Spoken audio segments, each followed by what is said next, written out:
Bonjour à tous. Donc ça fait un petit moment que j'avais pas fait une vidéo donc d'analyse. Donc je vais vous faire une petite analyse du S&P 500 donc sur le futur. Sur le long terme, on voit qu'on est haussier ici. Donc on prend le plus bas ici, on trace la ligne de tendance. Voilà. Alors, ce qu'on avait vu il y a quelques semaines, c'était donc que avant là ici là ce point bas que je vous montre, avant ce point bas, en fait la ligne de tendance c'était comme ça. Alors, attendez. Donc il y avait ça, on avait une autre ligne de tendance qu'on pouvait dessiner comme ça.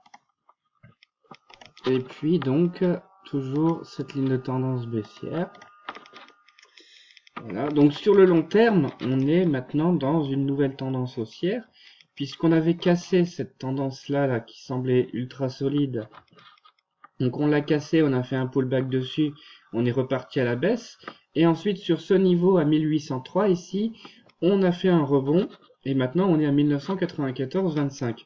Donc j'en déduis qu'il faut prendre ces trois points-là, le premier ici, le deuxième là, et le troisième ici. Et donc ça nous donne une nouvelle droite de tendance, donc avec surtout un nouvel angle de tendance, quelque part. Donc je vais les mettre là, hein, les petites flèches, pour vous montrer ici. Donc les deux points. Alors pourquoi ça me donne une flèche comme ça? Je voulais pas ça.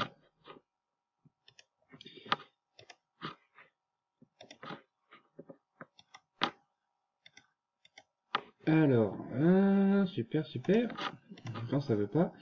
Donc un autre point là, et le troisième point ici. Voilà. Donc maintenant, on peut considérer que on repasse sur des scénarios haussiers tant qu'on casse pas en fait cette ligne de tendance haussière. Cependant, il faut quand même faire attention. Ici, on est dans une tendance baissière également. Donc on a deux signaux qui sont totalement contraires. C'est-à-dire que tant qu'on n'a pas cassé le plus haut ici à 2143, on peut pas vraiment se dire oui, ok, c'est bon, le marché action va monter. Sur le long terme, c'est encore très difficile de se placer. Même si on avait pris ce point-là, ça reste quand même très difficile de déterminer si la tendance va rester haussière. Donc on est dans une tendance haussière avec un léger biais haussier. Léger biais haussier qu'il faudra absolument retirer dans les prochains mois, parce que, à mon avis, je pense qu'il nous faudra sûrement 1 ou 2 mois avant de déterminer si cette mini tendance baissière va être invalidée. Donc on va s'intéresser surtout à des scénarios de moyen terme et de court terme. Donc je vais directement prendre un graphique du 5 heures. Et voilà. Donc là on est sur du 5 heures. C'est-à-dire qu'une bougie égale 5 heures. Donc qu'est-ce qu'on voit dessus? Bon, eh bien, depuis le début de l'année 2016, on voit qu'il y a une formation en XABCD ici. Donc l'XABCD avec Elliott, on prend ce point-là, donc le point X qui est là. Ici on a un A, le B, le C, et maintenant il faudra déterminer le D. Alors logiquement ça vient bien plus haut, hein. Ce mouvement, ce dernier mouvement-là, le mouvement numéro D, pour moi il est bon pour aller chercher le plus haut de l'année, limite, hein, s'arrêter comme ceci. Donc on a vraiment le cours du S&P qui évolue maintenant dans cette figure en XABCD, ça a l'air de vouloir se former, et donc personnellement j'irais vraiment entamer un scénario haussier, tant qu'on reste en fait dans ce triangle ici. Après, ce qu'il faudra bien voir, c'est est-ce qu'on est vraiment dans une formation en XABCD. Il faudra absolument qu'on passe donc ce niveau-là. Donc, il faudra qu'on passe au-dessus du niveau X à 2073,39. Si on dépasse la 2073,39, c'est vraiment une très très bonne nouvelle pour ceux qui veulent passer acheteurs. Ça voudrait dire qu'on est vraiment plus très loin en fait du dernier plus haut, hein, à 2146. Donc on va dire sur le moyen terme, je privilégie donc vraiment cette analyse-là.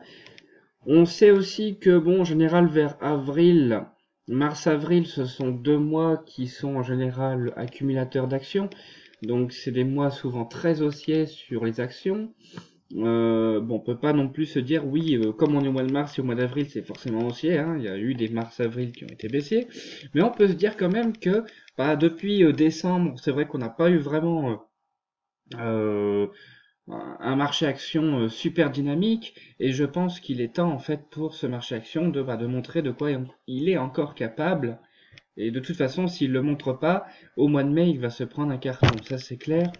Net et précis. Donc il faut vraiment que mars-avril soit 2 mois ultra généreux sur les actions, sinon on risque vraiment de faire un gros plantage.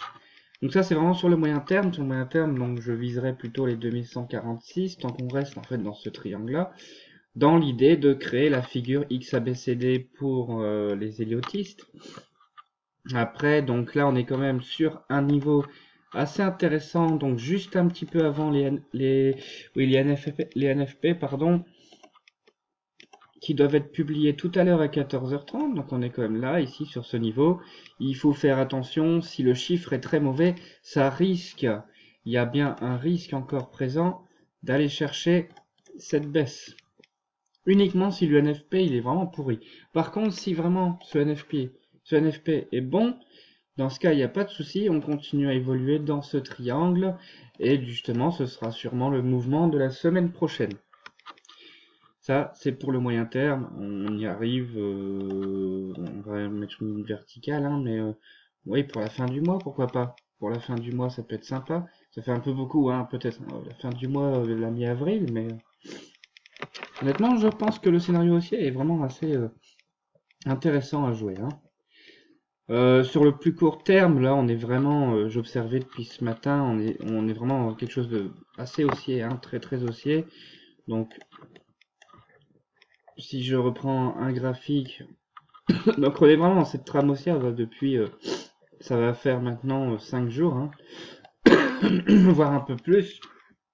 Mais vraiment, ces 5 derniers jours ont été assez sympas. Donc, la ligne de tendance, hein, ouais, c'est que comment dire, des outils graphiques plutôt simples, hein, il n'y a pas besoin de faire compliqué en analyse technique. Donc là, on est vraiment dans cette tendance haussière. On va quand même vérifier que les plus hauts ne créent pas un biseau.